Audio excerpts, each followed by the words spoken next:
I am recording.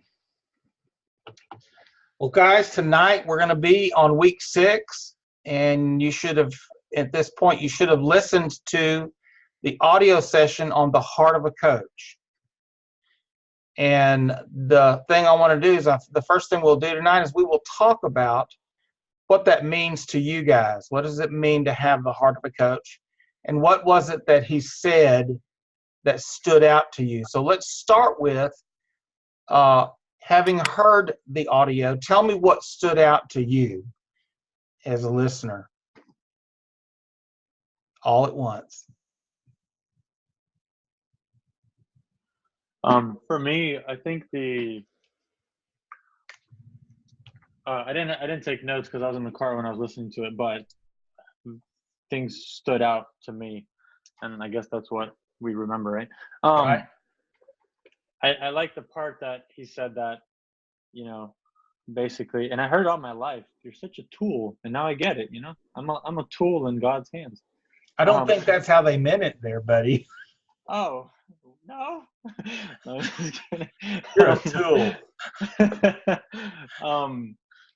But it's just we're tools in God's hands. We are, yes. And him saying that we get to just simply demonstrate the heart of God in our life, in our conversation, and how yes. We talk to people. So that was really awesome. And obviously, and I was even talking to Stephen about this a little bit earlier, but just when he said that he met with a man that was there to pick him up, and this man just said, asked him one question, like, if you were, if you're to do the same thing that you've done for the past 5 years, where will you be 5 years from now? And not only did the question get me thinking, but the motive behind it got me thinking too, because I loved you before even, meeting you. And that, to me, it gets me thinking, because it just poses so many challenges and so many things that, I would have to just understand, go even deeper into God's love to be able to comprehend that, because it's so difficult sometimes for us to live on that level of, what, I'm just going to love you so much. But that truly is the heart of a coach, like, how can I see the best in you and bring that way out? Yes. That's something that the Lord ministered to me a long time ago. The church knows where they're wrong. The church knows where they've messed up. I don't need to tell them, hey, stop drinking, stop smoking, stop doing this, stop doing that. They know where they mess up. What we need to share with them is the truth and the love of God for them, despite of all their mistakes and despite everything that they do. And what the Lord ministered to me was, can you see a homeless man laying down on the side of the street and still see the businessman that I put inside of him? Can you see, the prostitutes living a lie, but still see the woman of God that I put inside of her? And when we're able to love them like God does and see them in that way, I think that will be the heart of the coach that he was talking about in the audio. Wow. That's good. Someone else.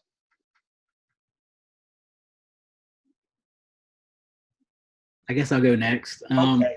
I have a whole lot of notes, but I just kind of like put marks by the ones that really stuck out to me. Okay.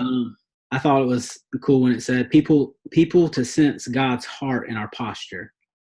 That really just kind of stood out to me a lot. It's in our posture and everything that we do. Do they really sense the heart of God in that?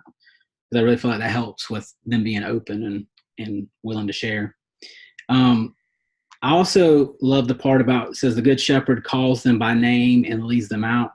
I guess what that kind of, the revelation for that for me was the part many don't see because they don't listen. So we want them to know that we see them and that we hear them. Good. I think it's very important. I like the part where it says stop correcting what's not correctable, teaching what's not teachable. We're not God. We are there to believe in them, steward their own life, they do it much better than us. Yeah, that's good. and then be 100% present with the ones you're coaching, you know. So when you get in there, check out of everything else that you got going on in your life, and it's important for them to know that you're 100% listening and there with them. And so that was the key things that really kind of stuck out to me. That's good. Those are good points. Really good. You two guys, Craig or Steve Farmer, y'all got anything? I do not. I didn't get to listen. I'm sorry. Make sure you go back and listen. It's really, I will. really good. I will. Craig, how about you? Yeah, I didn't really get to sit down undisturbed, but I listened to it a few times, you know, just to kind of try and pick up things I didn't catch the first time. Says he with 6 children. Go ahead. Yeah. You know, one thing, you know, he said the one thing I picked up on was about the, well, I'll just say this, essentially just overall about loving people. You know, that guy told him he loved him before he even met him, you know, and seeing people with the heart of God before you even really get to know them, and just kind of putting it all out there, and you know, loving people like God would love them, and wanting to see a pure change in their life. You know, even that, you know, I listened to it, and I ran to the store, and I was coming out of Walmart, you know, and I just started looking around at people, and, you know, trying to see things like, you know, God sees people. Just every person is a soul that's going one way or the other, you know. Yeah, it is. And they all have a purpose and a destiny, and, you know, that's kind of what I got out of this teaching. Well, every time I hear that thing, I go back and I begin to say, you know, this is how you want us to engage with people around us. And then I began to think, is this how you engage with us? God, are you engaging with us on this level and we're not paying attention to it? And so it made me listen to it this time a little differently, because, you know, you guys know that I love to get into the details with you, and I love to hear your dreams. I love to hear those things. And so this is the first time I've listened to it with the filter of not being the coach, but being the client, and letting God be my coach. And so when you hear him talking about, I loved you before I met you, and you hear him talking about, I believe the good things that are in you just need to come out, and the fact that he's 100% present and engaged, it's changed how I see him. Can you guys see that? If you could sit across the screen from God himself as a coach, what would that make you feel? Warm and fuzzy? Hey, Go ahead. if you'll let me interject, I had that experience sitting in an airport in Pittsburgh. And I was complaining, and I heard the voice of the Lord really tell me, why are you always trying to get somewhere that you already are? Ow. And he said, every time you come before me, you're trying to get into my presence, and you never take the time to enjoy it. You're always getting there. That's good. And you're always getting there. And he said, sit on my lap and take a view from the throne room. And when you turned around and you suddenly see, in essence, you turn around and start looking outward versus looking inward. It was everybody that you came in contact with was viewed through. You kind of get the idea of what Moses saw. when he wanted to show me your glory, and all he got was the Lord merciful, gracious, long-suffering, and all those things, and slow to anger. And you started thinking about all that, and that's the whole context of what we're at. So if you turn and look at people, you become, from the throne room, you're slow to anger, you're gracious, you're merciful, and you see through those eyes which he sees us. And but you usually tell how deep you are into it when you're looking at the news and you're ready to wipe everybody off the face of the planet that's done somebody wrong. Okay, and that to me became my measuring stick, was that when I start looking at the news, and if I get angry or I start weeping. Yes. So that kind of context. I guess my question that I would ask there, and I think, Philippe, you started this when you started talking about that unconditional love, is what are the conditions that we place on us loving other people?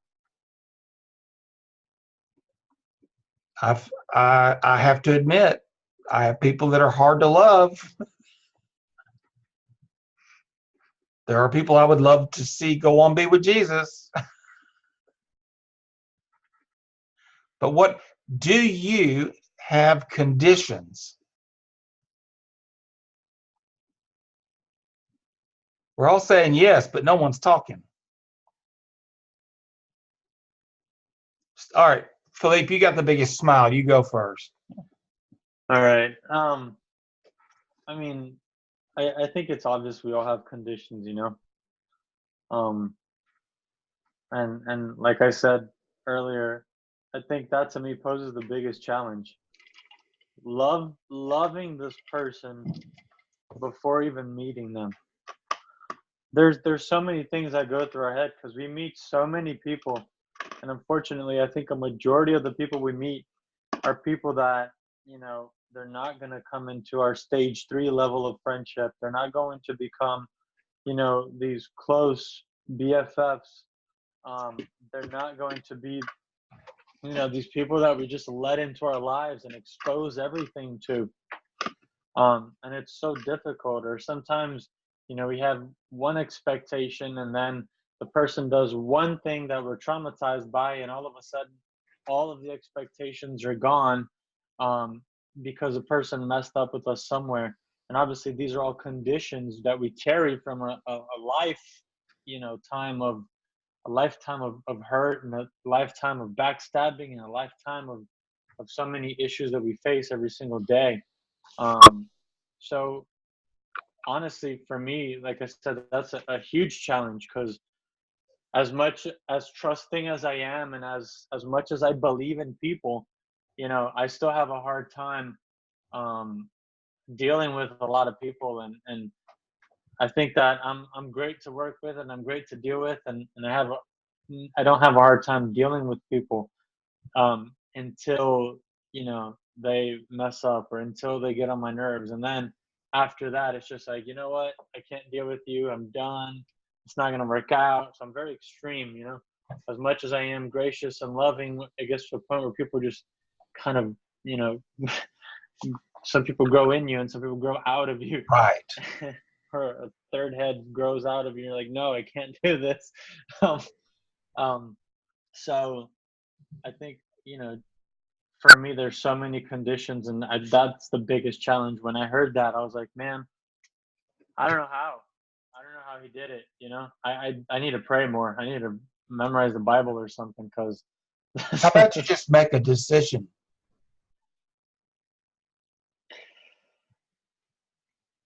I honestly, you know, no, and it makes sense. And that's something I've always said to people, you know, love is not a feeling, it's a choice. And I truly believe that. But, you know, we can say, today I'm going to go into work and I'm going to high five everybody and make sure that I put a smile on their face. Right. And then when you walk into work, the first thing you have is your boss yelling at you because of something you didn't do yesterday. And you're like, and that dies immediately, you know? So we decided to do something, but many times things get in the way, and it's just those conditions that, as humans, I guess it's so hard for us to get rid of. You know what helped me? Drugs.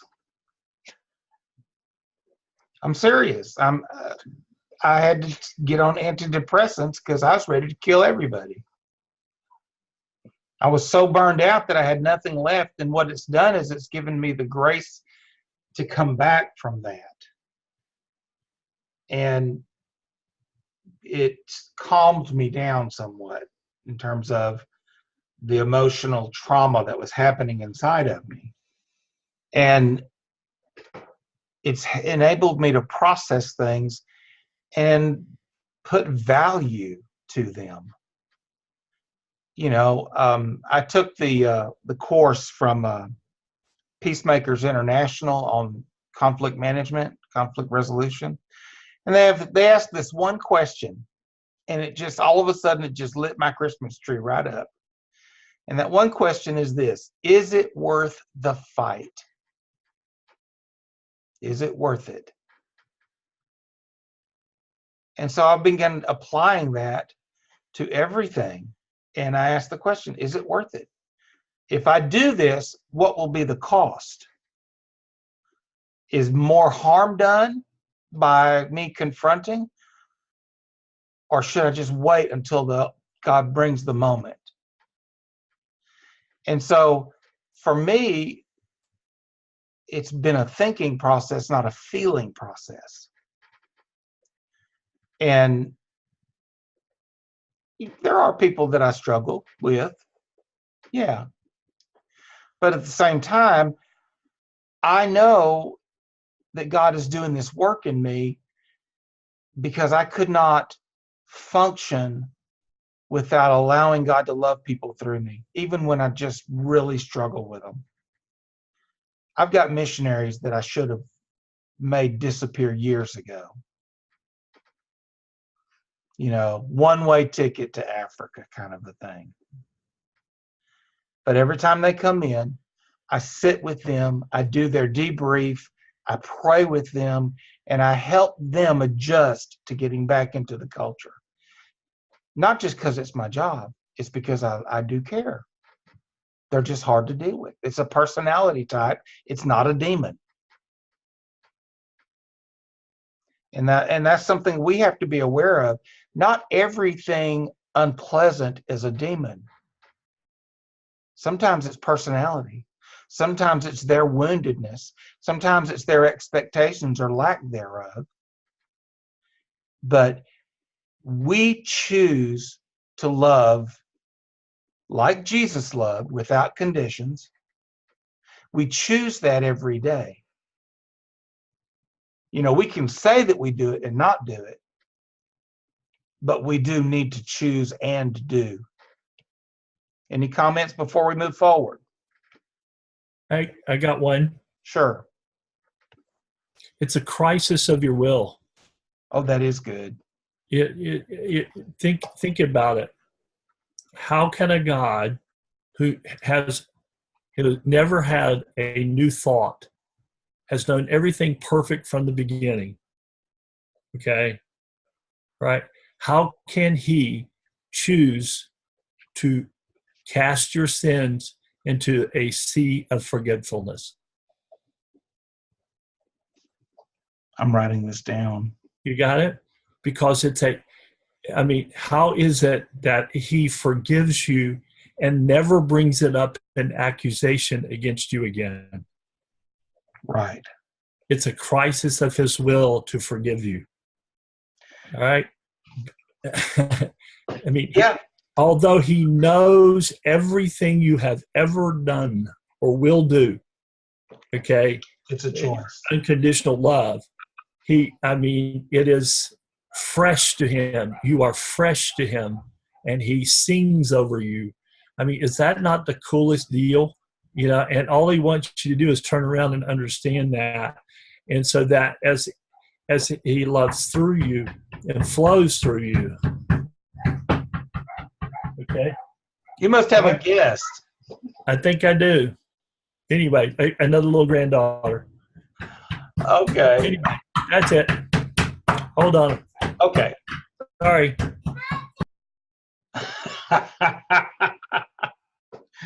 Well, there was something you said one time to me, James. You said, instead of, a lot of times we look at, God, what am I here to do in this situation?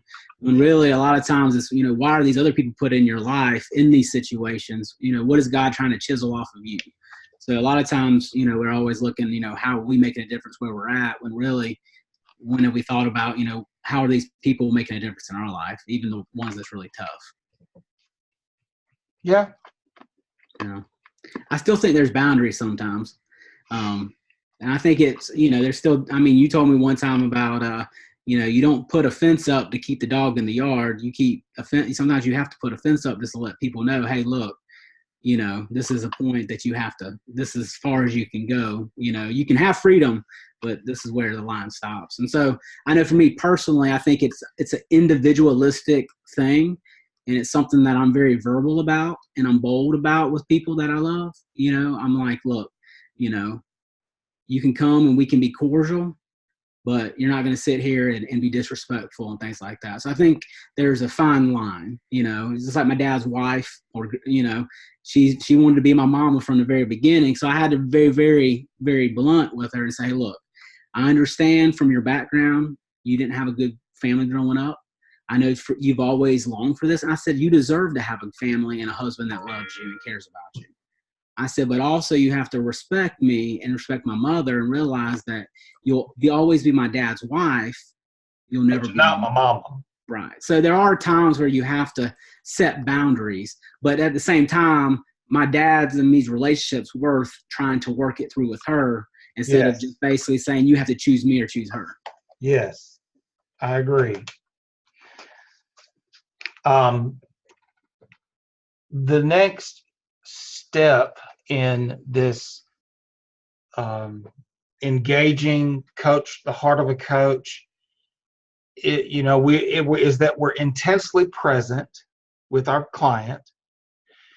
We're fully engaged in what they are saying, not what we are saying.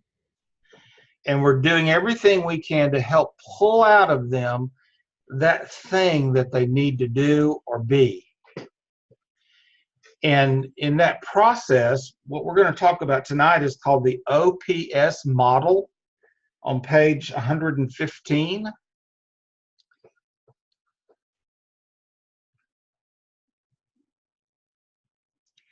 And then hang on one more second here, page 2.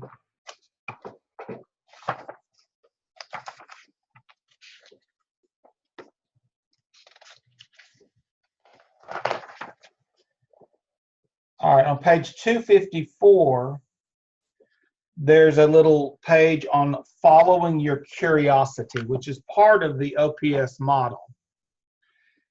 And it's just a format to use when you're having a conversation. Okay?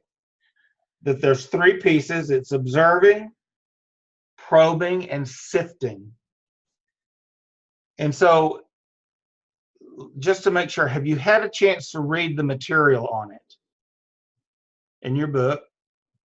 So, all right, well, Stephen, begin to talk to us about how you interpret the OPS model based on what you've read and studied. Well, basically from what I've gathered, it's just basically to be more present and to be able to try to make the most impact with what the person's saying, not to stop them from going deeper or trying to deeper analyze what they're trying to figure out, but it's being able to be better at it, such as observing, obviously, throughout the whole session. It's what they're saying, what they're not saying. It's, looks in their eyes when they say stuff about certain things. So you want to be very observant about things. Sometimes some people could just jump past something because they're not being present, whereas something they said, even though it was very minute or just dropped, it's almost like if you bring it up back to their attention, say, hey, you just kind of just hesitate on that a little bit. What does that mean? It can gain a lot of leeway. Probing is sometimes where it's almost like you almost can you see that they're close, but it's almost like they always get close, but they kind of bypass it and go somewhere different. And so sometimes it's almost kind of like, what is it about this that keeps you from really diving deeper into it? Or, Okay. you know, so that's kind of what probing is. And sifting is, now that you have all this information, it's helping them to be able to kind of pick these pieces up and start putting the puzzle together to be able to move it forward. I agree. And so let's just talk about what's in the book, because there's some powerful questions here in the book that we need to be using as we coach. Observing is the intent, like he said, it's intently listening to the person you're coaching, to the point that you're really plugged into not just their voice, but their body language. You're listening to them, and you're listening to where's the energy in what they're saying. Are they very excited, or are they just depressed about it? Or do they not even care or show any interest at all? And so when you're observing, you're looking for all of the indicators that someone will show you when you're having a conversation. And so the conversation then becomes more than just words. It becomes a visual experience. Does that make sense? And so here's some of the questions that they suggest is, let's just say that you're talking to a client and they begin to talk about, they keep referring back to, my mom died when I was 8. You know, my mom died when I was 7. So they keep referring back to those moments. And so that's a repetitive clue that that's important. And so you might say, tell me more about that. You know, if they're talking about a traumatic event, ask them, say, well, you know, you keep coming back to this very important part of your life about your mom passing away. Tell me more about that. I mean, it's evidently still at work because it's important to you. You never tell them they're broken, okay? They know they're broken, or they should know it. And so you want to ask questions. Give me an example of what you're describing here. You know, examples make them put it in context. And then give me some background about that thing or that person. You know, understanding how things came about is just as important as that they came about. The events didn't just happen out of nothing. Only God does that. He speaks and boom, it's all here. But in our world, where we are is a process. We are always in process.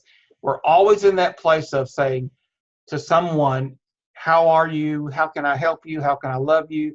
Would you walk with me? I'm struggling. I mean, it's process. And so in the observation stage as a coach, you've got to be completely aware of what you see, hear, and experience that may not be said, or something that may be alluded to but not stated openly. The probing part, and every time I hear the word probing, I think alien abduction. So y'all just bear with me. But probing is to go the next step, okay? You've engaged, you've asked powerful questions, you've been present in the conversation, you've picked up on things that you need to ask about, and you have followed your curiosity in those areas. But then you have to begin to fine-tune what's going on inside of you when this is happening. Like Philippe just yawned. I'm suspecting that means that he's tired, and probably means he stayed up too late last night fooling around. I mean, there was a cause and an effect. My counselor, why y'all laughing? I wish that was the truth.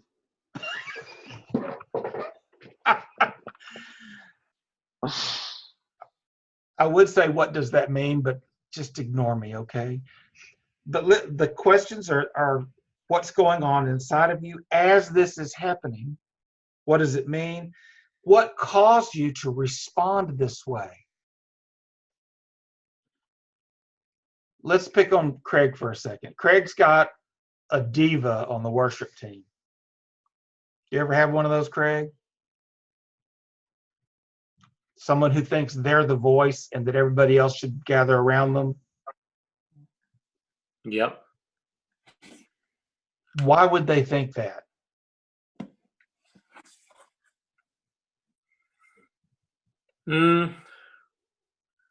I guess it could come from two different directions. One could be a place of just they think they're better than everyone else. It's more of a flesh thing, more of a, it's not Christ-centered. It's more about them. And the other side of it, I've seen some that come from the angle of they don't feel good about themselves and they overcompensate. You know what I mean? Mm-hmm. They act out of. Good point. But if you're working with a client, or in your case, a member of your team, your goal is to get them, in your case, to be a team player. They're not there to be showcased. They're not there to be exalted. They're there to be a part of a team that is worshiping together.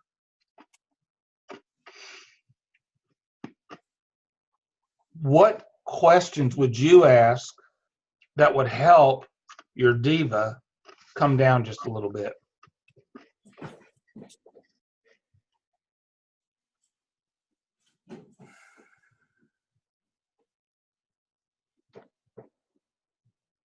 That's a hard question. I know it's a hard question because I know you deal with people.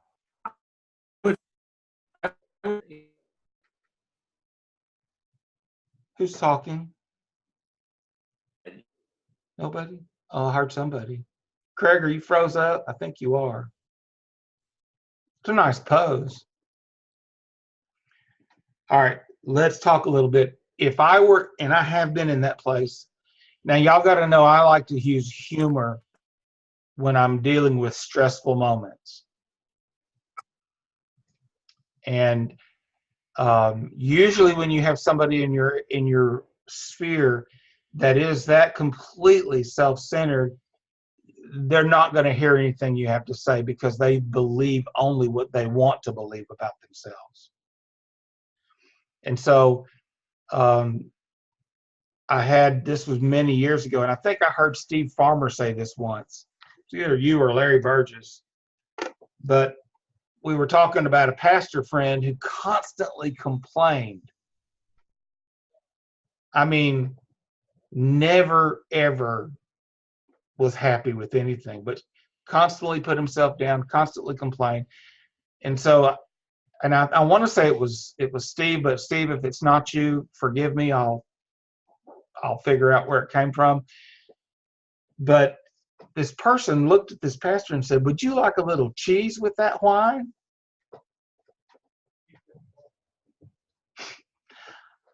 I have never forgotten that because it made that guy realize what he was doing. Craig, you're going to have to go back and hear the story. Figures. All right. Now, let's pick up where we left off. How would you address the diva? He froze again.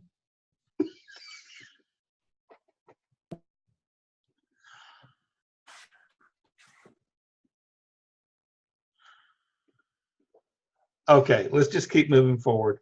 After probing is sifting. You might have to pick on someone else. Why don't you turn off your video so that you'll have a better bandwidth? Can you do that? Try it now. Speak. No, still not getting it. Hello? You know you can call in on a phone line, right?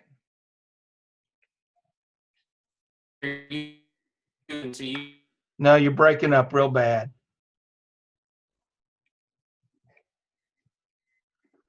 I emailed are you there?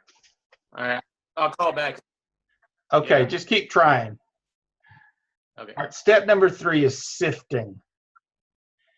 When you have a bucket of sand and you want to get the shells out of the sand, you put it in a sifter, right?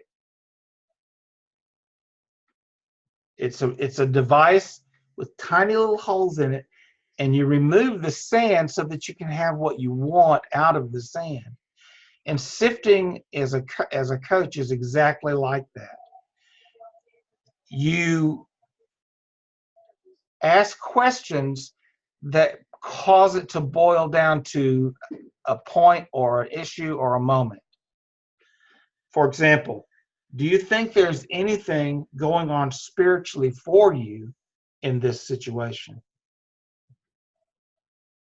Remember, we are Christians who are coaching, and so we have the liberty to use spiritual questions. How are your personal strengths and weaknesses playing out in this situation? Well, if they don't know those things, they may not be able to answer. And as a coach, you have the opportunity here to say, well, let's just stop the coaching for a moment. Let's go over here and look at the gift test. Let's look at your personality test. Let's examine what those things look like so that you can participate. Well, he's back on the big screen. And so when we're sifting something, we're removing all of the stuff around it so we can get to the issue at hand. Here's another great sifting question is, what needs to change in you?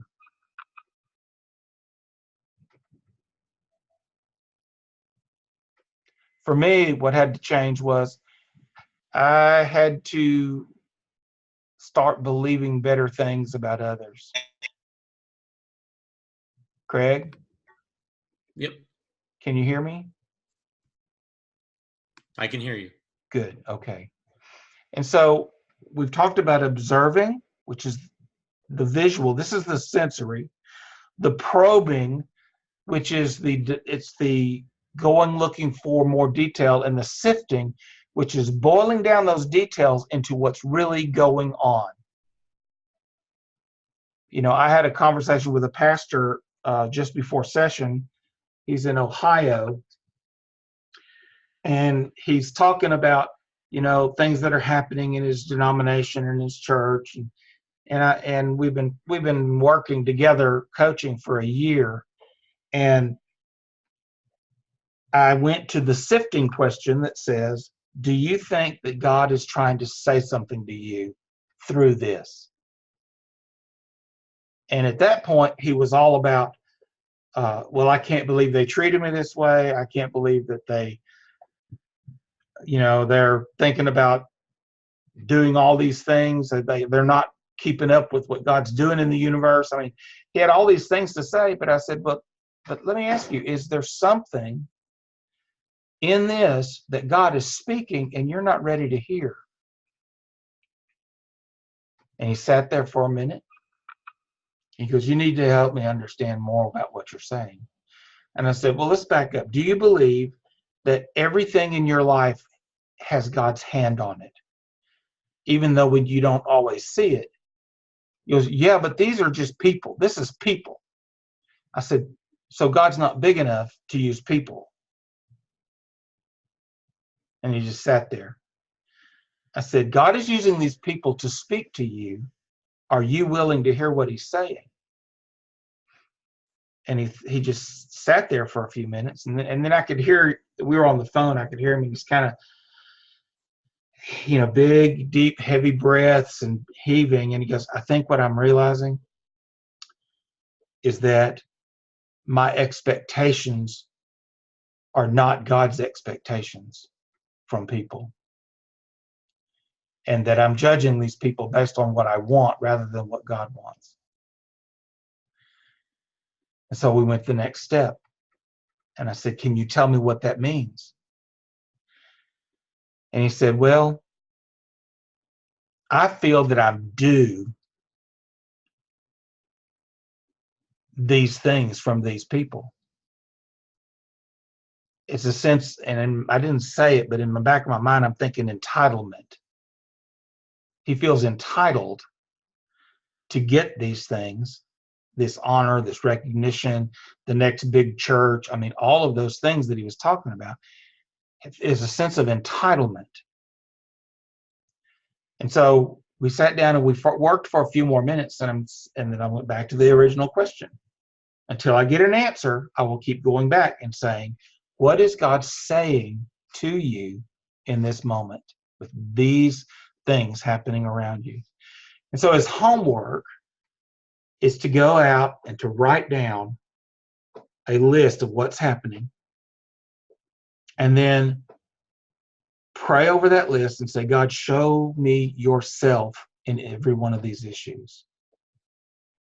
So when we meet again next week, I expect it to be completely different. He wasn't broken necessarily, although you might think he was. He was misinformed. Do you see the power that a coach has to make him go back and listen to what God is speaking? It's powerful. All right. So in my trainer's manual now, we've had a chance to talk about what it means, what the OPS means, that it's part of the conversation. And now I want to practice among us a little bit. And so I'm going to be the coach, and I'd like a volunteer client so that I can ask questions, and then we'll bring in the group and we'll ask for probing, sifting, observing questions. So who wants to volunteer? Okay, thank you, Philippe. You know what it is? You have a beard. Oh, wait a minute, Craig has a beard. Craig, get on the beard thing, buddy. Yeah, Craig's got an awesome beard.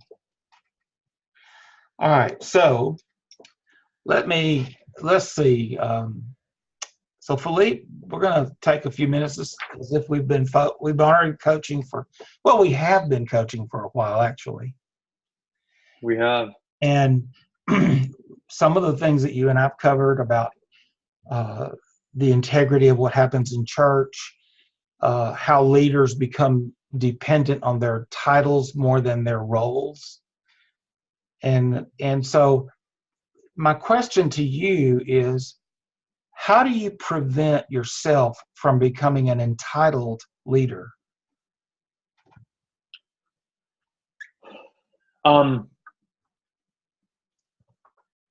I think that for us to not become entitled, first of all, we have to have an understanding of our identity. It's not about what we do, it's about who we are. And entitlement comes with what we do. Okay. So I think that if we understand, as followers of Christ, our identity in Him, we won't be seeking out recognition from people. Jesus teaches us clearly that, in servant leadership, you're putting others above you. And as leaders, we have to remember that. It's not about, Jesus came and He never said, hey, look at me, because, I'm the Son of God and that makes me better than all of you and I have all the right answers. He came to serve others, and in His serving and in His, loving of people, they chose to listen to Him, and never did He force them to listen to Him. Well, you've made comment, I think I counted 7 times where you used the word identity. Okay. And several times where you talked about who we are. What does that mean to you when you say God expects us to be who we are and operate in our identity? Help me understand what you mean by that. Okay. From Genesis to Revelation, God speaks about a body, and our identity is, who are we in the body? What is our role in the body of Christ? Okay. Our identity helps us live that out and not have issues with another part. So putting it in simple terms, speaking of our body, if I am made to be, a hand, or we can even go smaller, just one finger, I'm going to have one purpose in a couple of different areas. So for example, we're all on the computer or some sort of electronic device that we use, and many things today are touch screen, and that finger is the one that usually goes and does all the work to make sure that things are getting done. But if it wasn't for the other fingers or for the other hand, that device would not be held very stable, or if it wasn't for the eyes, what is on that device would be completely useless because you couldn't see it. If it wasn't for our ears, we wouldn't be able to hear it. So every body part has a different role. And when we understand our identity and we understand our role in the body, we are able to live that out and not be afraid or not be discouraged or not be, upset with someone else doing their role and their success. To put it into a kingdom perspective, if I'm made to disciple people, I have an audience of 10 every time I have a meeting, I cannot be jealous of a person who is made to evangelize thousands of people and has a crowd of 10,000. Because my purpose, my role, my identity is to do that one-on-one. And I would probably not be good at the 10,000 crowd, or probably not be happy doing the 10,000 crowd thing, and vice versa. So that's what I think identity means. It's knowing who I am in the body and being happy and okay with that, while others in some way, some distorted view of success, they're more successful. So when I know my identity, I think when I'm doing what I'm supposed to do, I'm successful in my own way because I'm achieving my purpose. Did you get a trophy? No. I've never had trophies or medals or. I'm just yanking your chain. I'm sorry, I'm yanking your chain. Go for it. So I want to do an observation question. Okay. You talk about this as if you studied it and understand it, and you're very clinical with it. It's this, and this. But specifically, tell me who you are. Okay. I am a dominant influencer. What that means is that I have a very strong leadership type personality, and I can influence people into, going with me or doing whatever it is that I want. Okay. That has its pros and cons, because I could use that for good and I could use that for evil. True. I could use that for my personal gain, or I could use that for the kingdom. I am, and in the fivefold ministry, I'm the apostolic prophetic guy. Okay. So I have the supernatural thing that, the perceiver in me, which is my strongest gift. But I also have, the apostolic type, where I like to deal with leaders. So I kind of have a difficult time evangelizing and teaching the newbies about Jesus, because I like to get into the deep stuff and, the revelations, where many times they don't even have the information to be revealed yet. So if you're using the body as an example of roles in the body of Christ, what part of the body are you? Good Lord. I'd say I'm You somewhere. can just use my name. You don't need titles. Whoa, James.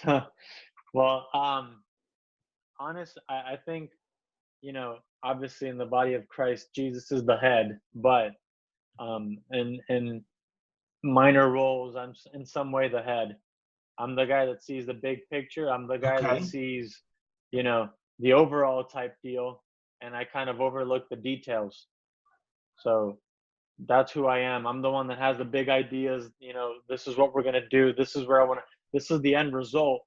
How we're gonna get there. I need people for that. Okay, so how does that, what's the word? How does that express through your life and how you make decisions?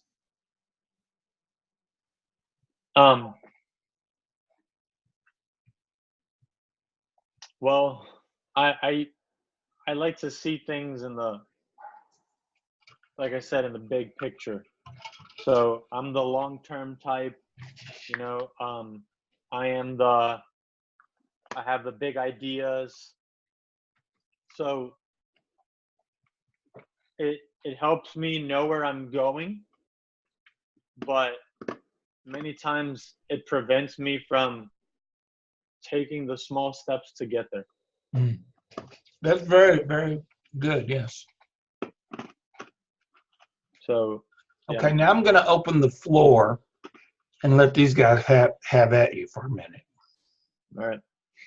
You guys can ask anything you want, probe, sift, observe, whatever you want to do.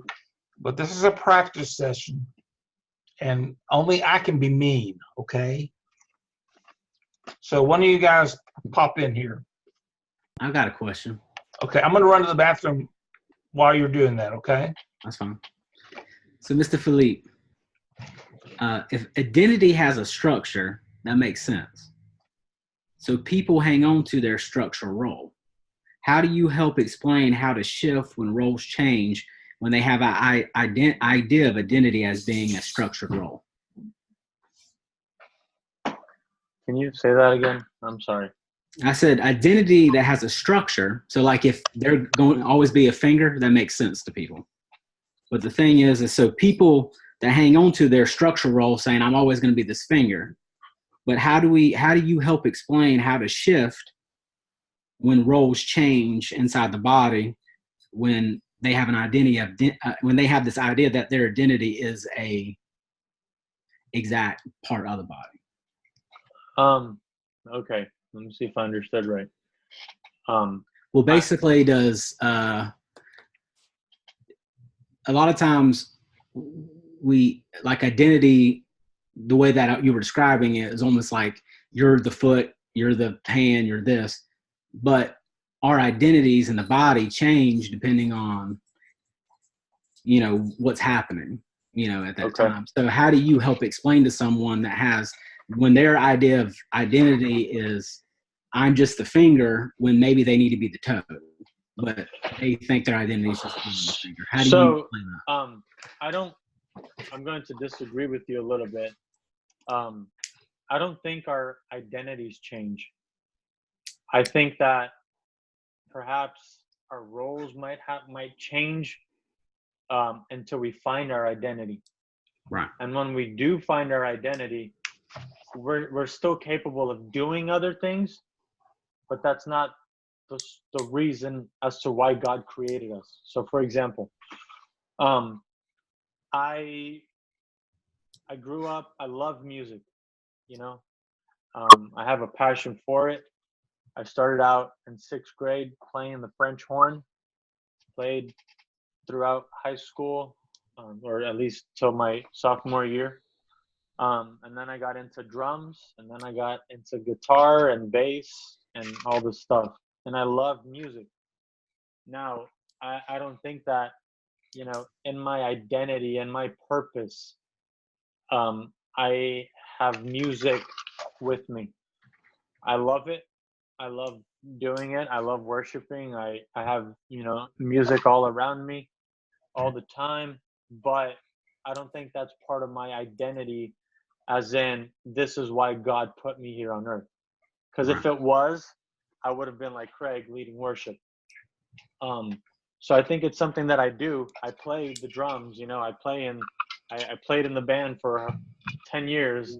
I played, you know, in the worship. I've led a few sessions. I've done that, but I don't think that God put me here for that purpose. So the shift, I believe, has to happen in the person's mind, where, you know, I started playing drums, and that's awesome.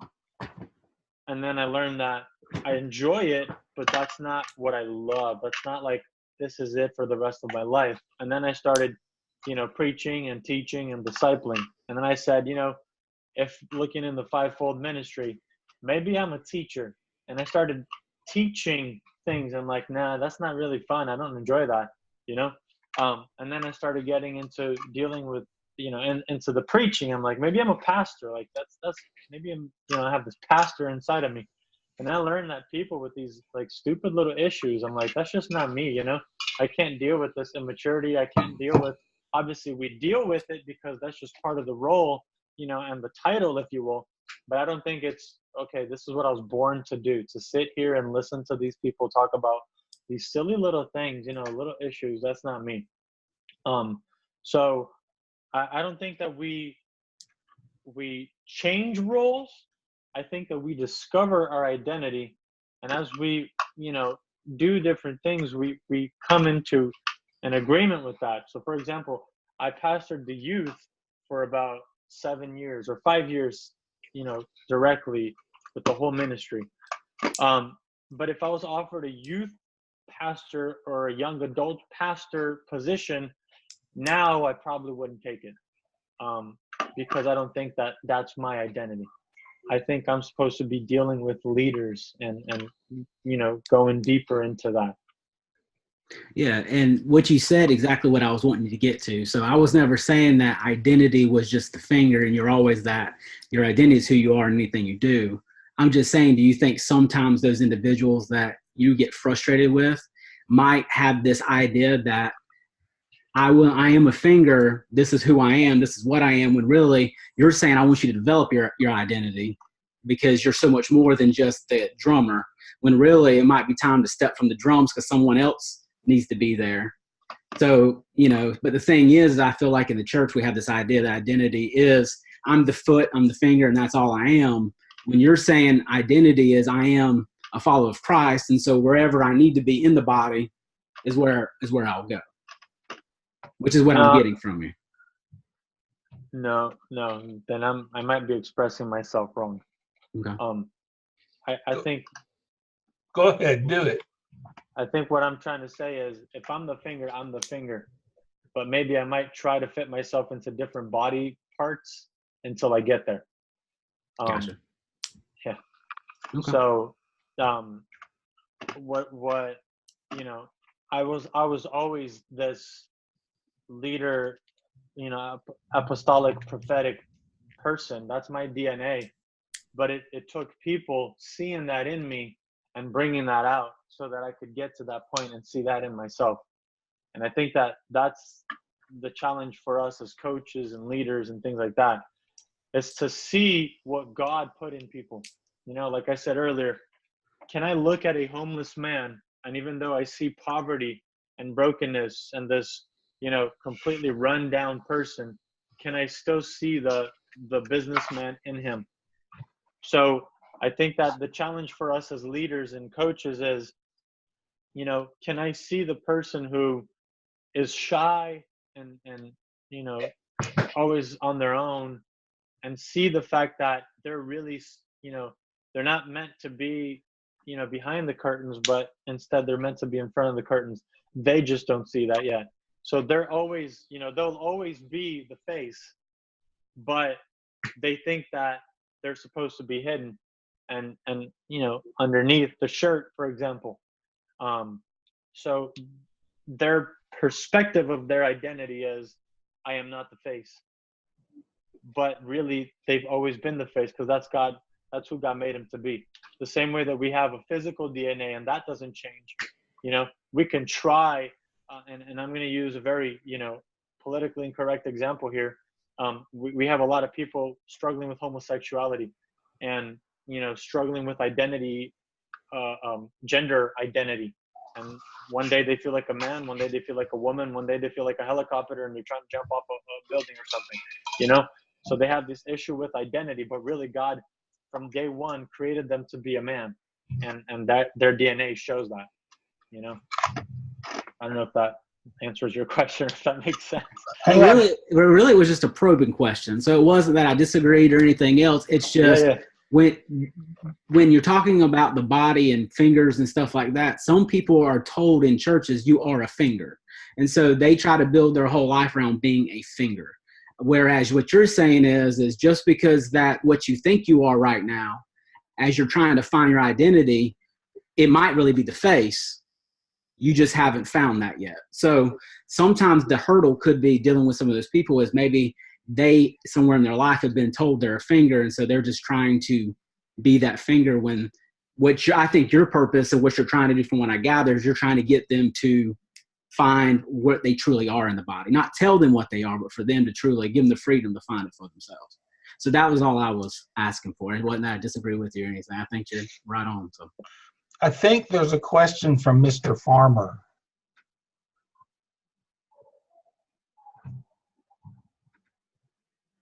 I'm observing. What would give you that idea that I would have a question?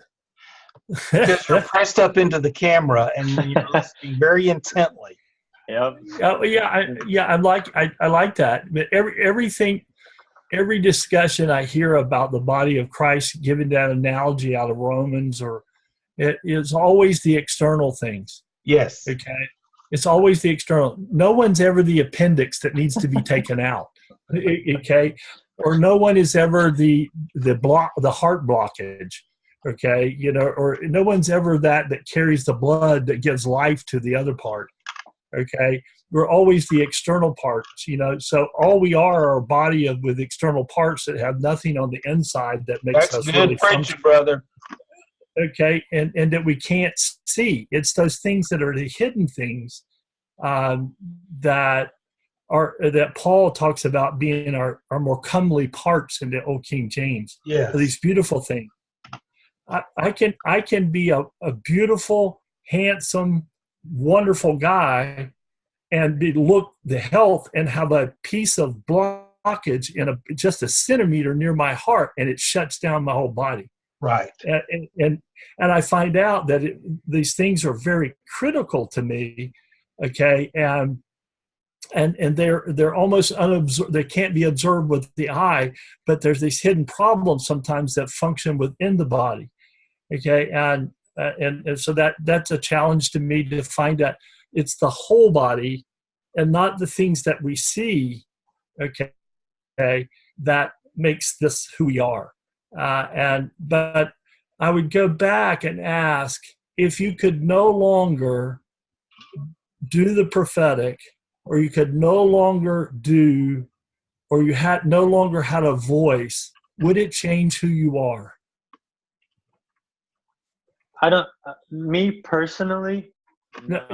Yeah, because if your identity is wrapped up in your gifting and you can't function in your gifting to tie into what Stephen said, okay, maybe for a season, like there was a great worship leader. I couldn't think of his name. He was Bob very Sorg.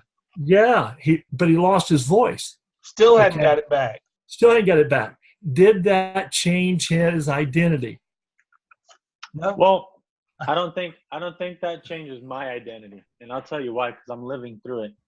I don't have a church right now, and I haven't been to church in 2 months, and I don't have a group of people that I can preach to. I don't have a group of leaders that I can lead. I don't have any of that, and I truly think it's a season that God is saying, hey, I want to take you through a cave, and I want to mold you, and I want to, chip at you, and I want to keep, chiseling to make sure that you become the person that I truly made you to be.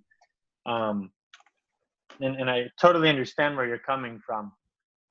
But, when we're talking about identity, I think I've understood my identity, and because I understood that, it doesn't matter who I'm with or what I'm doing, I'm always going to be that person, you know?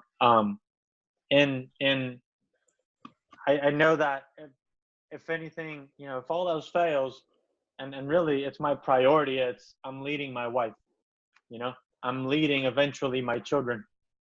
I am leading my family. So I don't need a congregation when my biggest challenge in discipleship is sleeping right next to me every night. You know, my biggest coachee is sleeping right next to me every single night. And I have the opportunity to, you know, be with her and to guide her. And really that's what I've been doing. I've been pastoring her. I've been, you know, prophesying to her. I've been spending time with her. And that really has been a challenge for me because we're used to the crowds. We're used to having people. We're used to having questions. We're used to having, you know, people saying, man, that was such a blessing. That was so good. You know, I really appreciate that. I needed that word. And now I don't have any of that. And the people who used to say that, they no longer look at me as the man of God. You know, they look at me as the rebel who left the church in such a time of need. But I know who I am, and that doesn't affect me, and it doesn't stop me from, you know, going out there and loving people, and it doesn't make me go out there and belittle those who are still in there, you know, because I got you. I got you now because now I know the direction. Okay. A friend of mine, my mentor, okay, was one of the early church guys in the Pentecostal world. Okay. He was one of the first world mission guys. And he got up in the middle of the church in 1933, okay, and prophesied that Israel would become a nation again. Wow. Okay. Everybody walked away from him and said, no way. 15 years later, Israel became a nation, and the guy said, you know, I was in that service and you said that. I believe it now. And he said, no, you don't believe it any more today than you did then, because it's a reality now. It doesn't take faith. Okay, it doesn't take any of that. Okay, but when you are, he tried to get into church to hold a revival. Okay, and I'm just telling you because he couldn't get into any churches after praying, and so he had been praying in a field on a rock in the middle of Oklahoma, and the Lord told him to stand up and start preaching. There was no one there, but the Lord told him to start preaching. So he stood up and started preaching on that rock. 1 week later, there were 1,500 people, no internet, no PA, nothing, no worship, just that guy proclaiming the word. 1,500 people in the middle of a field, in the middle of nowhere. Where did they come from?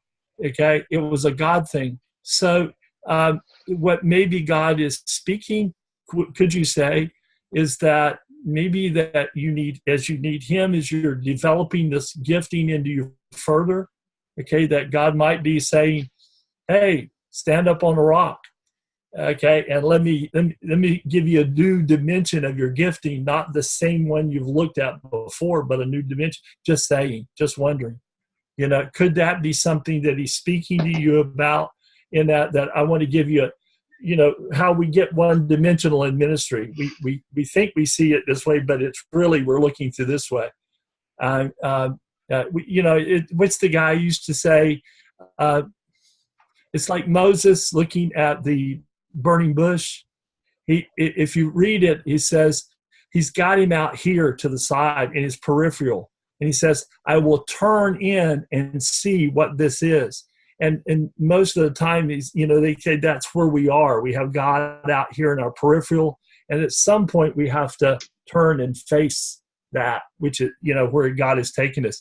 And that's a life changer for me. And I wonder if that's what God is doing in you, is causing you to turn more into him and see this bigger picture of your calling and gifting.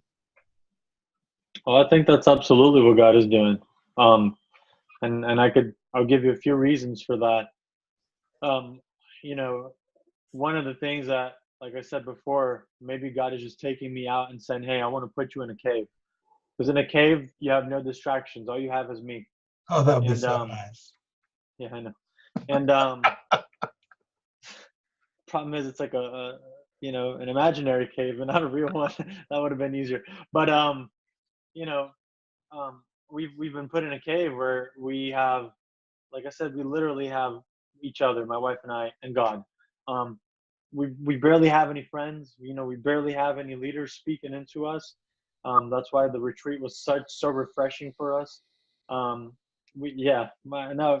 that's why I said barely. That's why I didn't say any.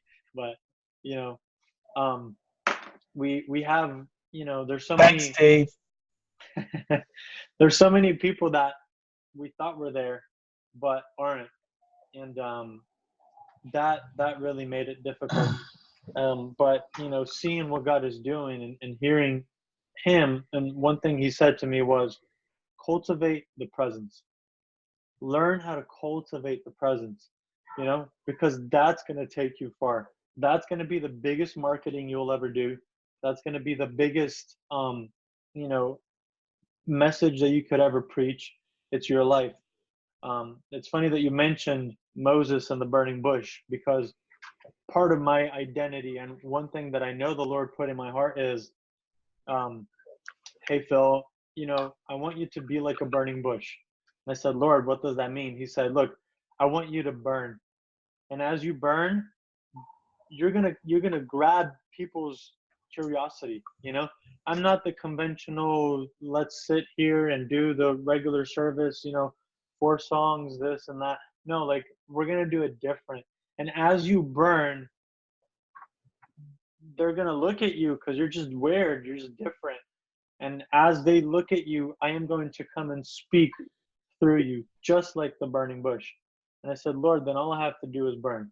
But for me to burn and not get consumed, I have to cultivate the presence. And I think that's what he's doing, teaching me how to cultivate his presence, on my own, and depend on him completely, where I have no other support around me but him. And as I learn how to do that, and I say I, because my wife and I are one, but as we learn how to do that, he's going to introduce me his friends. And that's what I need. I need to know his friends, and he's done that. They're organizing an event called The Send here in Orlando, by Lou Angle, and the Lord has put me in direct contact with a guy that's organizing the whole thing, and I am now basically the representative, for the Brazilian ministry. And it's like 8 or 9 American ministries and 1 Brazilian ministry. And he's put me in contact as the Brazilian ambassador, if you will. And I don't even know the people in the ministry, but I met one guy and all this stuff. And God is just connecting this whole thing now that I did leave the church. So, I definitely see his hand in all of this. But, and that's why I say, I could give you a few examples of what you're talking about. But the challenge is learning how to cultivate the presence. One of the things that I've hear that keeps coming up is the understanding of what identity is. And we all have our own understanding of it.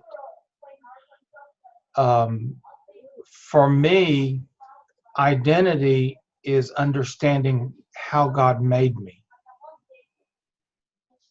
And if you've done life purpose with me, we go through the 8 steps to define what are the pieces that God has put in place inside of you that define who you are, also known as your identity. And a lot of times we think our identity is what we do, but it isn't. Our identity is who we are, and what we do is a result of that. For example, I know, Philippe, I know that you are a very broad stroke leader. I know that the details of things bog you down, but you always look at people for potential and future. That's just your filter. You're highly gifted as a perceiver. You're a highly gifted, spiritually gifted, motivated leader. And if for you to do anything but that would end up in frustration. It would be expecting an apple tree to make oranges. That's the way I look at it.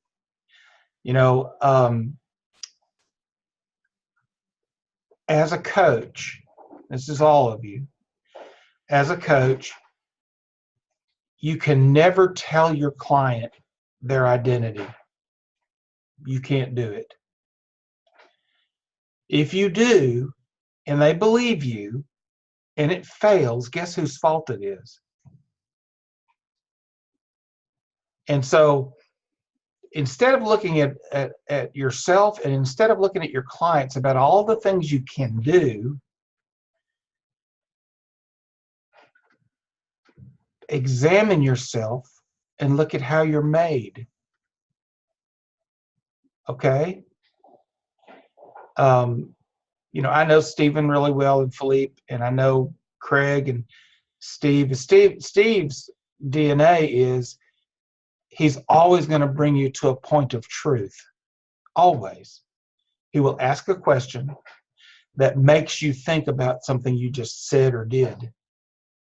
That's DNA. He can't help himself. Sorry, Steve. You're just that guy.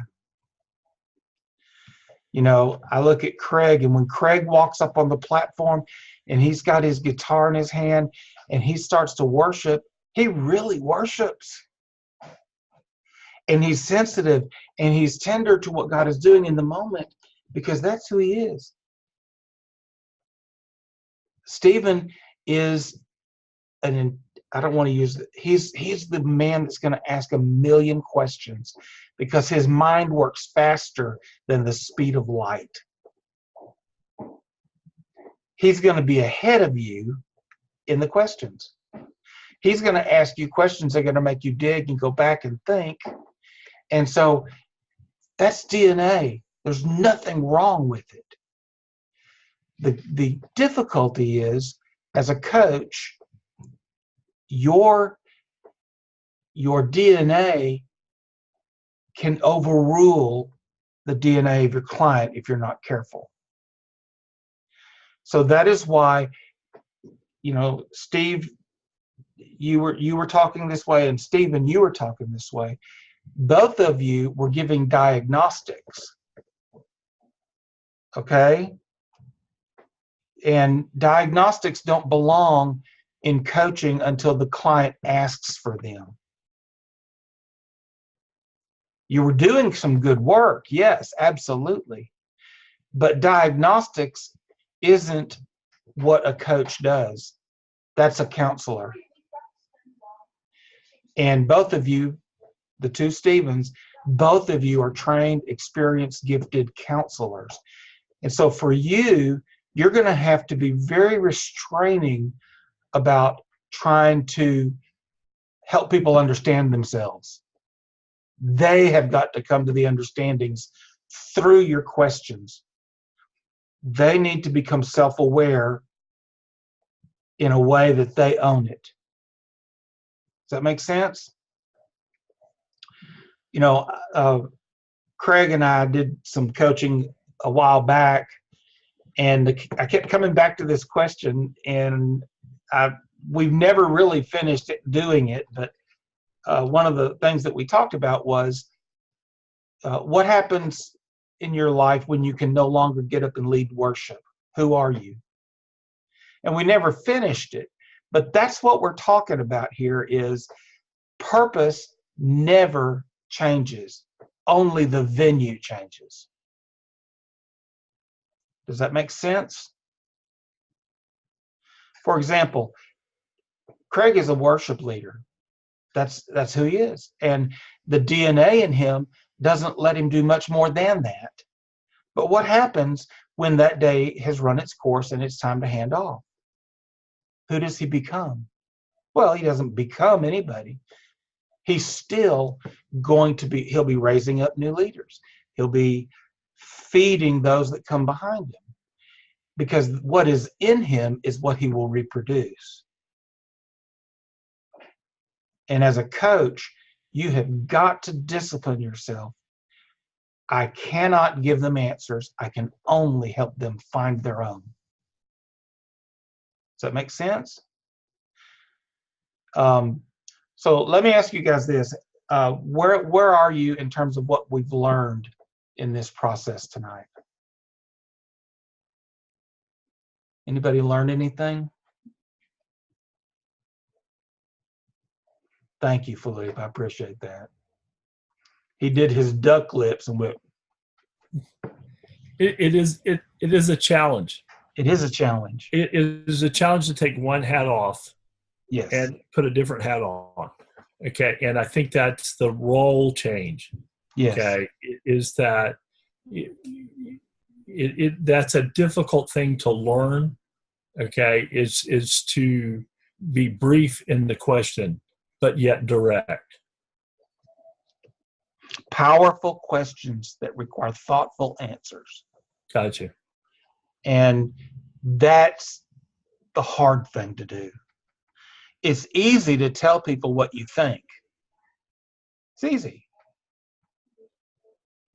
It's hard to love them enough to help them find it in themselves. That's a coach. You know, I look at each of you guys, you're each in different worlds, you're in different responsibilities. You each have your own sphere that you live in. But what if you become the coach that amplifies the people around you? What if that happens in your life? Who would be amplified?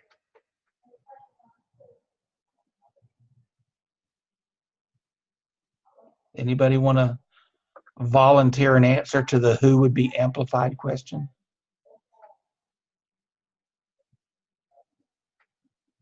Well, hopefully anybody you come in contact with. I mean, Well, that's a romantic notion, but who's really going to be amplified? probably those closest to you the most, like your wife or friends, people that you come in contact with all the time. Whose life is amplified when they come to Jesus? The individual. The individual. You see, relationship causes amplification. Does that make sense? Who you have relationship with is who will be amplified through your coaching skills and through your life. You matter. You really do. The hard part is when you become a coach or you become a counselor or you become a leader on any level, the hard part is to stop long enough to hear them. And it's hard. There are people you just want to say, why don't you go lay out on the interstate and see who hits you? I used to tell my kids that, and they thought I was joking. Okay, so our wrap up tonight is I need for you guys in your peer-to-peer coaching sessions, I need you to practice the OPS. I need you to practice on each other, and I need you to get really good at it without instructing people as you go. Because if you're a teacher, if you're a pastor, oh my gosh, your whole life is about giving instruction. This is not that. This is helping them go deeper and not trying to explain to them who they are. So that's part of the homework. Let me make sure I got everything. On week 11, let me back up.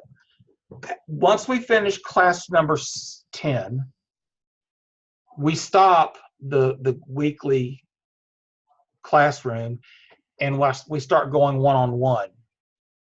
And so between now and week 11, this is week 6. So we have 7, 8, 9, and 10. And by week 11, you need to have somebody that you're going to coach for free that will really buy into this process. Don't take a volunteer that just wants your attention.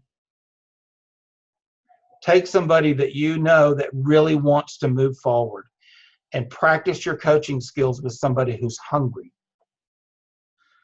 I've learned that if I go out there and recruit a client and try to be the fixer coach kind of guy, it's frustration all over. If they're not into what you're doing, don't try it with them. Okay? I would rather you have some positive experiences getting started than burn out before you get really off the ground with this. And so I need you to do that.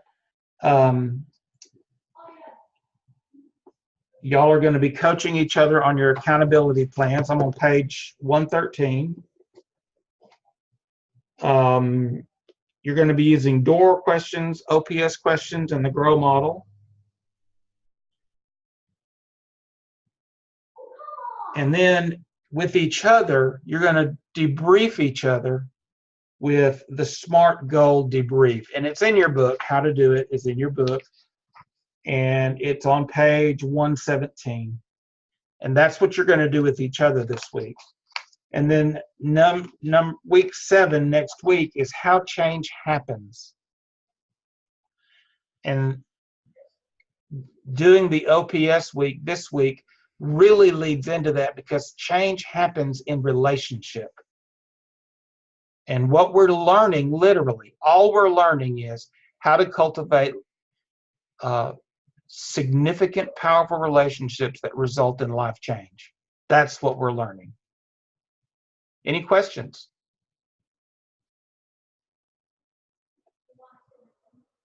Very good.